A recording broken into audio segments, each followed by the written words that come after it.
Hello everyone, welcome to judiciary gold. मेरा नाम है नीरज यादव। सो लास्ट के 15 डेज बचे हैं। 14th ऑफ जनवरी को होने वाला है एमपी सिविल जज का प्रीलिम्स। तो क्या इन 15 दिन में आप इतनी प्रिपरेशन कर सकते हैं कि आप जब एग्जाम में जाएं तो आपको ये कॉन्फिडेंस हो कि आपका पेपर निकल सकता है?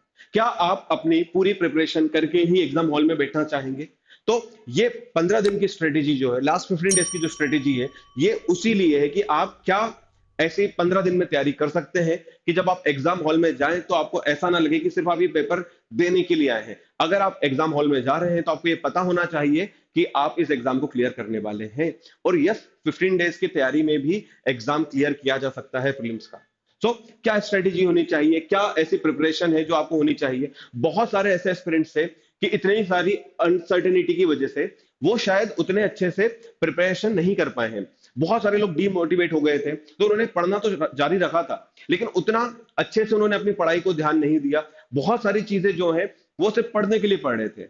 लेकिन जैसे ही सुप्रीम कोर्ट का जजमेंट आया, सारे ही लोगों ने फॉर्म फिल किया। अब एक कह सकते हो आपकी थोड़ी सी हड़बड़ाहट है, थोड़ी सी घबराहट है कि बहुत सारे सब्जेक्ट्स हैं। क्या इन 15 दिनों के या आखिर के 20 दिनों में हम ऐसा तैयार कर लें, क्या ऐसा हम प्रिपेयर कर लें कि जिससे हम एग्जाम में जब जाएं तो हमारे पास इतना सेफ स्कोर होना चाहिए कि हमें ये इंतजार ना करना पड़े कि कट ऑफ क्या जाने वाला है। सो लास्ट 15 डेज बहुत काम के होते हैं। ये 15 दिन जो है, देखिए, एग्जाम की प्रिपरेशन या तैयारी की जब हम बात करते हैं तो तैयारी एग्जाम के लास्ट दिन तक होती है कि जब तक एग्जाम हो नहीं जाता तब तक आपको प्रिपेयर करना है। और उसमें अगर मैं बात करूं आपको कि 15 डेज जो है आपके, वो 15 डेज कितने काम के होने वाले हैं। इन 15 दिनों में आपकी क्या ऐसी स्ट्रेटेजी होनी चाहिए थी, क्या होना चाहिए प्लान ऑफ एक्शन आपका, कि जिसमें आप इन 15 दिनों में अपने आप को उस स्कोर तक ले जा सके जहां पर आपको ये उम्मीद है कि ये बहुत सेफ स्कोर है और आपका मेंस आप पढ़ना स्टार्ट कर दें। हम मेंस के लिए क्या आपकी स्ट्रेटेजी होनी चाहिए, कैसे आपको 2-3 महीने में मेंस के लिए प्रिपेयर करना है, उसके बारे में हम आपसे बाद में बात करेंगे। पहले अभी ये जो लास्ट 15 डेज है, मतलब 14th ऑफ जनवरी को जो आपका एग्जाम होने वाला है, उसके लिए आपका प्लान ऑफ एक्शन क्या होने वाला है? क्या ऐसी चीजें हैं, क्या ऐसी चीजों को आपको ध्यान में रखना है जो आपको बहुत हद तक एक उस सिचुएशन में लेकर के आ सकती है? उस तैयारी के साथ हमको जाना है जहां पर आपके पास ये सारी चीजें हैं कि आप सारे के सारे अपने जितने भी वेपन्स हैं, जितने भी हथियार हैं, उनको लेकर के आप एग्जाम हॉल में जाएं।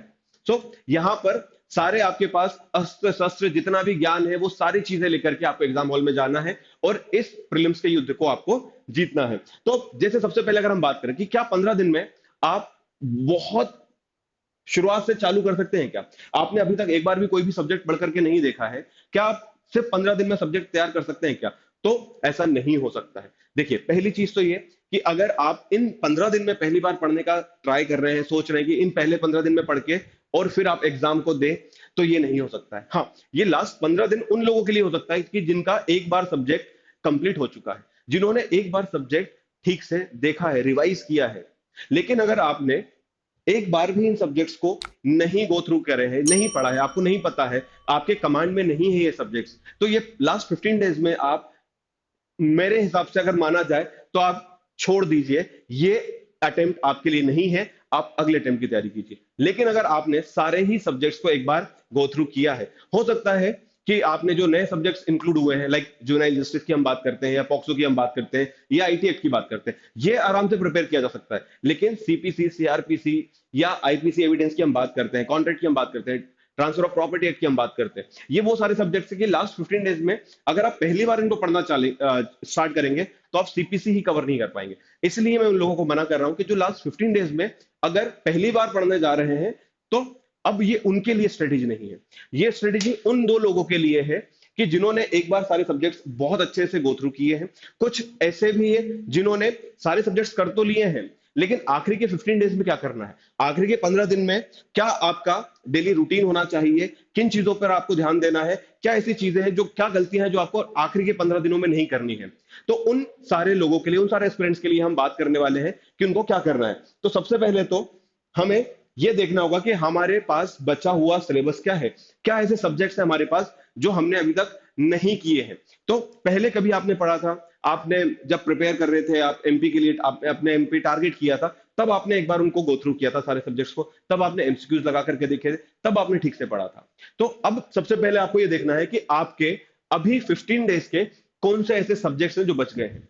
तो पहले आपको बाइफरकेट करना पड़ेगा तीन सब्जेक्ट्स को, कि पहली चीज तो ये कि एमपी के मेजर एक्ट्स कौन से आते हैं, माइनर एक्ट्स कौन से हैं, एंड लोकल एक्ट्स कौन से हैं।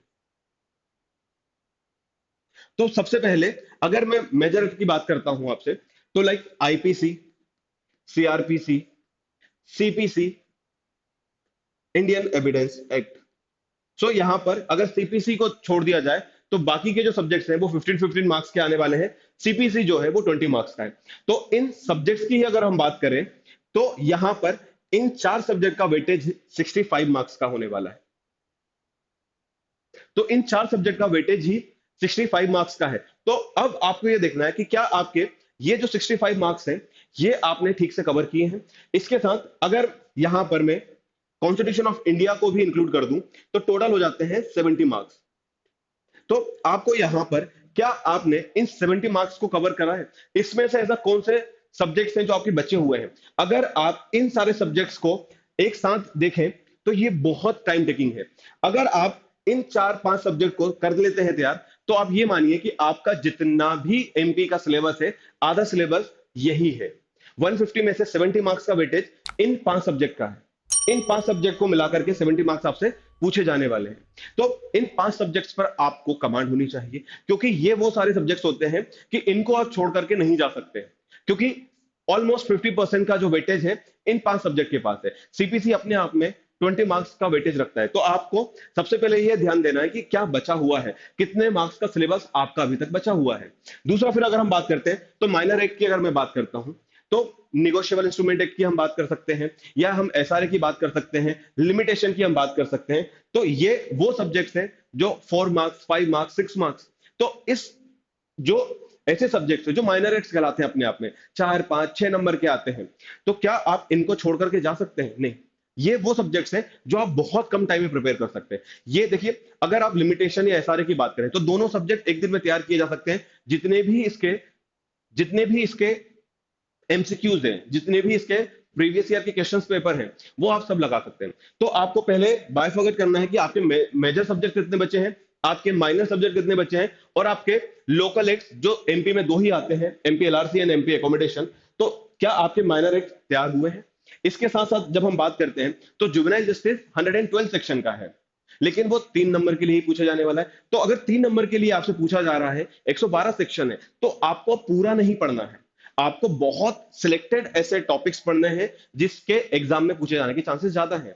या यही चीज को लेकर के अगर मैं बात करूं पॉक्सो की, तो आपको इसमें बहुत सिलेक्टिव पढ़ना है, वो पोर्शंस, वो सेक्शन पे ज्यादा ध्यान देना है आपका जिसके एग्जाम में आने के चांसेस हैं। क्योंकि बहुत सारे लोग ऐसे होंगे जिन्होंने पहली बार ये सारे सब्जेक्ट्स पढ़े होंगे, या अगर उन्होंने कभी पढ़ा भी होगा जुवेनाइल जस्टिस वगैरह तो कॉलेज के टाइम पर पढ़ा होगा। तो कुछ लोगों के लिए तो बहुत हो सकता है कि उनके मेमोरी में बहुत फ्रेश रहा हो, अभी यूनिवर्सिटी से निकल करके आए हैं। कुछ ऐसे हैं जो काफी लंबे टाइम से प्रिपेयर कर रहे हैं और एमपी ही उनका टारगेट था, और एमपी के लिए उन्होंने ना ही पॉक्सो कभी पढ़ा है, ना ही आईटी कभी पढ़ा है, ना ही जुवेनाइल पढ़ा है। तो ये 15 दिन में आप इन सारे सब्जेक्ट्स को पर भी ध्यान दीजिए, क्योंकि ये तीनों जो सब्जेक्ट न्यू इंक्लूड हुए हैं इनका वेटेज भी 10 मार्क्स का है, जो कि बहुत बहुत ज्यादा डिफरेंस क्रिएट करता है। तो कोई भी माइनर एक्ट को आपको छोड़ करके नहीं जाना है। सबसे पहले आप ये फिगर आउट कीजिए कि आपके क्या बचा हुआ है। तो major act, minor act, local laws भी 10 मार्क्स के लिए ही पूछे जाते हैं। तो सबसे पहले जो बच गया है, आपको उन सारे सब्जेक्ट्स के ऊपर ध्यान देना है कि जो बचा हुआ है एटलीस्ट कुछ ना पढ़ के जाने से ज्यादा अच्छा है कि आपने सारे सब्जेक्ट्स एक बार गो थ्रू किए हैं। तो सबसे पहले तो आपको ये आइडेंटिफाई करना है, ये फिगर आउट करना है कि आपके कितने सब्जेक्ट्स ऐसे हैं जो बचे हुए हैं। तो जो पहले बचे हुए सब्जेक्ट्स हैं उन पर ध्यान देना है। उसके बाद आपको किस तरीके से तैयारी करनी है, अब रिवाइज कैसे करना है, मैं अगेन वही बात कर रहा हूं। आप पहली बार सिर्फ ये 3 नए सब्जेक्ट पढ़ सकते हैं, बाकी के जो 12 सब्जेक्ट्स हैं आपके, या अगर मैं जीके की बात करूं, कंप्यूटर की बात करूं, इंग्लिश की भी बात करूं, तो जीके, कंप्यूटर, इंग्लिश के लिए हम थोड़ी देर में बात करते हैं। पहले हम बात करते हैं जो हमारे कहना चाहिए कि लॉ के सब्जेक्ट्स हैं, तो सबसे पहले हमें कैसे ध्यान देना है। तो आप देखिए, आपने अगर सारे सब्जेक्ट्स एक बार पढ़े हुए हैं, आपकी कमांड में है, या आपने कभी गो थ्रू किया है प्रिपेयर करते टाइम पर, तो अब आपको रिवाइज करना है। रिवाइज कैसे करना है? रिवाइज करने के 2 तरीके होते हैं। या तो आप सिंपल पहले डायरेक्ट रीडिंग कीजिए, और डायरेक्ट रीडिंग करने के बाद फिर आप कीजिए उनके प्रीवियस ईयर के पेपर्स। तो आपको पहले डायरेक्ट की रीडिंग करनी है, फिर आपको क्या करना है, प्रीवियस ईयर के पेपर लगाने हैं।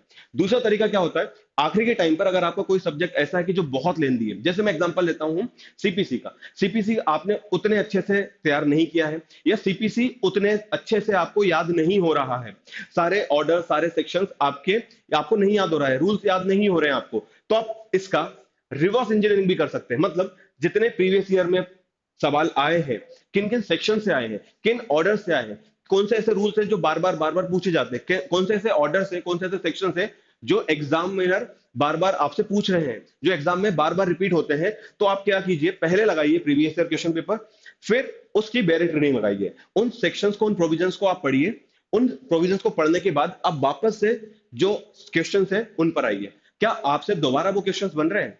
तो अगर आपसे दोबारा वो क्वेश्चन बन जाते हैं तो वेल एंड गुड, अगर नहीं बन रहे हैं तो वापस से उस सेक्शन पर जाइए, उस प्रोविजन पर जाइए, और जाकर के आप ये मेक श्योर कीजिए कि अगर इस ऑर्डर से, इस रूल से या इस सेक्शन से अगर आपसे कोई भी सवाल पूछा जाता है, कोई भी क्वेश्चन आता है, तो वो आप गलत नहीं करेंगे। और देखिए, ये नहीं है कि कभी भी प्रीवियस ईयर के क्वेश्चन रिपीट नहीं होते हैं, बहुत सारे एग्जाम्स में प्रीवियस ईयर के क्वेश्चन जो है वो रिपीट होते हैं, या दूसरे स्टेट में अगर कोई पूछा गए हैं, दूसरे स्टेट से भी कई बार जो है आपको सेम क्वेश्चन देखने के लिए मिल जाएंगे। तो रिवाइज करने के दो तरीके हैं, या तो अगर आपकी स्पीड बहुत अच्छी है तो आप डायरेक्ट से पहले डायरेक्ट रीडिंग कीजिए, प्लेन डायरेक्ट रीडिंग कीजिएगा, उसके बाद सारे के सारे क्वेश्चंस लगाइए, जिन क्वेश्चंस के आंसर नहीं बन रहे हैं दोबारा उन सेक्शंस पर जाइए, उन सेक्शंस को दोबारा ठीक से पढ़िए। या फिर अगर आपके पास, आपको लगता है कि इतना टाइम नहीं बचा हुआ है अब आपके पास, और आपकी रीडिंग स्पीड भी उतनी अच्छी नहीं है, तो पहले जितने भी प्रीवियस ईयर में क्वेश्चंस पूछे गए हैं उन सारे क्वेश्चंस को आप ठीक से तैयार कर लीजिए, और उन प्रोविजंस को जाकर के देखिए जहां से बार बार आपसे सवाल पूछे जा रहे हैं, और जो काम के सेक्शन है हमारे, हम पहले उन पे फोकस करें कि अगर दोबारा इनसे कोई सवाल आता है, इनसे कोई क्वेश्चंस पूछे जाएंगे, तो आपको बन जाना चाहिए। तो ये, अगर आपकी स्पीड अच्छी है तो आप डायरेक्ट रीडिंग से previous year question paper solve कर सकते हैं, या आप, अगर आपको लगता है कि आपके लिए ये ज्यादा हेल्पफुल रहेगा कि प्रीवियस ईयर क्वेश्चन पेपर के बाद जाकर के आप उन प्रोविजंस को पढ़ोगे, बहुत सिलेक्टेड प्रोविजंस को पढ़ना है, तो फिर आप ये भी कर सकते हैं। रिवर्स इंजीनियरिंग भी लास्ट मोमेंट पर बहुत काम आती है। फिर अगर हम बात करें कि और आगे क्या आपको रखना चाहिए, तो लास्ट 15 डेज में बहुत सारे ऐसे सब्जेक्ट्स हैं जो इंडेक्स से ही आपसे सवाल पूछेंगे। बहुत सारे क्वेश्चंस आपको इंडेक्स बेस्ड देखने को मिल जाएंगे। अगर इंडेक्स बेस्ड देखने को नहीं मिल रहे, ये नहीं बोल रहे कि ये कौन से सेक्शन में है, वो कौन से सेक्शन में, वो तो सवाल रहेंगे ही रहेंगे, वो क्वेश्चंस तो आपको एग्जाम में देखने को मिलेंगे ही, लेकिन उसके अलावा भी बहुत सारे ऐसे सेक्शंस होते हैं जो, अगर आपको उसका इंडेक्स पता है कि उसकी हेडिंग क्या थी, तो आपको याद आ जाएगा कि इसके अंदर लिखा हुआ क्या है, क्योंकि आप ऑलरेडी एक बार वो सेक्शन पढ़ चुके हैं। अगर आपने डायरेक्ट रीडिंग की है और अगर आपको इंडेक्स याद है किसी भी सब्जेक्ट का, तो आपको वहां पर जब चार ऑप्शन दिखेंगे तो चार ऑप्शन में से एलिमिनेट करना बहुत ईजी हो जाएगा। तो इंडेक्स आप एक ट्राई कीजिएगा कि डेली जिस भी सब्जेक्ट को आप पढ़े, जब भी आप पढ़ना स्टार्ट करें, तो इंडेक्स आपके, कहना चाहिए कि टिप्स पर होना चाहिए कि आपको इंडेक्स याद रहे। तो आप डेली लास्ट के 15 डेज जो है इंडेक्स को रिवाइज करने पर, इंडेक्स पर थोड़ा सा ध्यान दे करके जाइए। तो इंडेक्स आपके टिप्स पर होना चाहिए, आपको याद होना चाहिए कि इस सेक्शन के अंदर क्या क्या कंटेंट्स लिखे हुए हैं, क्या क्या इसेंशियल है इस पूरे की पूरे प्रोविजन के। अगर आपको इंडेक्स याद होगा तो आप आसानी से ये बता सकते हैं कि उसके इसेंशियल्स क्या क्या होंगे, उसमें क्या सवाल पूछे गए थे। तो इंडेक्स बिल्कुल भूल करके मत जाना, इंडेक्स आपको याद होना चाहिए। और अगेन, जितने भी प्रीवियस ईयर क्वेश्चन पेपर है, जितने भी आप अरेंज कर पाओ, जहां से भी आपको मिल पाए, दोस्तों से मिल पाए या कहीं से भी हो सकता है, अगर आपके पास प्रीवियस ईयर पेपर नहीं है तो लास्ट 15 डेज वो टाइम है जब आपको सारे पेपर सॉल्व करने हैं। जितने भी प्रीवियस ईयर आपको मिल सकते हैं वो एमपी के सॉल्व कर लीजिए, साथ ही साथ छत्तीसगढ़ के सॉल्व कर लीजिए। तो जितने भी प्रीवियस ईयर क्वेश्चन पेपर हैं वो आपको सॉल्व करना होगा। तो प्रीवियस ईयर पेपर आपको बहुत ज्यादा ध्यान से सॉल्व करने हैं। उसमें से जो सेक्शंस आपको नहीं बने, जो क्वेश्चंस आपको नहीं बने, जो सेक्शन आपको याद नहीं आ रहा था, पढ़ा हुआ है याद नहीं आ रहा है, वापस से गो थ्रू कीजिए, उस सेक्शन पर जाइए, उसको रीड कीजिए और वापस से आप प्रीवियस ईयर पेपर सॉल्व कीजिए। तो जितना हो सके उतना प्रीवियस ईयर पेपर सॉल्व कीजिए। अगर आपने प्रीवियस ईयर पेपर सॉल्व कर लिए हैं तो बचे हुए टाइम में आपको क्या करना है, सिंपल डायरेक्ट रीडिंग लगानी है एंड एमसीक्यू सॉल्व करना है। तो जितने एमसीक्यू सॉल्व कर सकते हो, ये कहा जाए तो एक प्रूवन थ्योरी है कि अगर आपको एमसीक्यू वाला पेपर सॉल्व करना है तो जितने क्वेश्चन पेपर आप सॉल्व करेंगे, जितने एमसीक्यूज आप लगाएंगे, जितने टेस्ट सीरीज आप देंगे, उतने सारे आपकी कहना चाहिए कि उतनी प्रैक्टिस होगी आपकी, उतना ज्यादा अच्छे से आप अपने एग्जाम में क्या कहना चाहिए कि कॉन्फिडेंस आपको रहेगा कि हाँ आपने ऑलरेडी ये क्वेश्चन सॉल्व किए हैं, आपने इतने पेपर सॉल्व किए हैं, आपको पता है कि टाइम मैनेज कैसे करना है, मैनेजमेंट में कोई दिक्कत नहीं आएगी। या वहां पर कई बार जो छोटी छोटी गलतियां होती हैं कि क्वेश्चन समझने में या रीड करने में हम जो गलतियां करते हैं, तो ये सारी गलतियां आपके वो टेस्ट सीरीज से या प्रीवियस ईयर क्वेश्चन पेपर लगाने से, या अगर मल्टीपल क्वेश्चंस आप लगा रहे हो, बार बार क्वेश्चंस लगा रहे हो, तो आपके आपकी मेमोरी में ये फीड हो जाएगा कि आपको पढ़ना क्या है, क्या क्वेश्चन पूछे गए हैं। तो जो गलतियां करनी है इन लास्ट 15 दिन में हम अपने घर पर बैठ के करें, एग्जाम हॉल में हमसे वो गलतियां ना हो। इसलिए प्रीवियस ईयर क्वेश्चन पेपर लगाना या एमसीक्यू सॉल्व करना बहुत बहुत ज्यादा जरूरी है। ठीक है, अब आ जाते हैं वापस से अगेन उसी चीज पर, रिवीजन ऑफ सिलेक्टेड सेक्शंस। सो ये जो लास्ट के 15 दिन होते हैं, इस 15 दिन में जिन सेक्शंस को याद रखने में दिक्कत आ रही है और जो एग्जाम में पूछे जा रहे हैं बार बार, आपको वो ध्यान में लेकर के आना है। सब कुछ नहीं पढ़ना है, जो एग्जाम में पूछा जाता है आपसे वही आपको ध्यान में रखना है। तो जो सिलेक्टेड सेक्शंस हैं, तो आखिरी के 2-3 दिन जब आपके पास होंगे, तो आखिरी के 2-3 दिन में आपको वो करना है कि जो आपने सेक्शंस को मार्क कर लीजिए, जिसको थोड़ा सा मेमोराइज करने में, या अगर कहा जाए कि जो थोड़ा सा याद करने में दिक्कत आ रही है लेकिन पूछा बहुत जा रहा है, तो सिलेक्टेड सेक्शंस को मार्क कर लीजिएगा और उन सिलेक्टेड सेक्शंस का ही आपको रिवीजन करना है। बहुत सारा कुछ अननेसेसरी नहीं पढ़ना है, दुनिया भर का बहुत सारा ज्ञान नहीं लेना है। जो एग्जाम में पूछा जाता है हमें उतने पर ही फोकस रखना है। आखिरी ये 15 डेज में हमें अननेसेसरली का बहुत सारी चीजें नहीं आनी चाहिए। अब क्या नहीं करना चाहिए आपको एग्जाम के लास्ट 15 दिनों में, उन सारी चीजों को लेकर के देखिए। सबसे पहले तो सॉल्विंग अननेसेसरी क्वेश्चंस। अब ये अननेसेसरी क्वेश्चंस क्या होते हैं? देखिए, कई बार क्या होता है कि जब आप उस माहौल में होते हो, जब आप पढ़ाई कर रहे होते हो और आपसे अगर कोई क्वेश्चन ना बने, तो फिर आप क्या करते हो कि आप गूगल करने लग जाते हो और आपका बहुत सारा टाइम जो है उस क्वेश्चन के आंसर को ढूंढने में लग जाता है।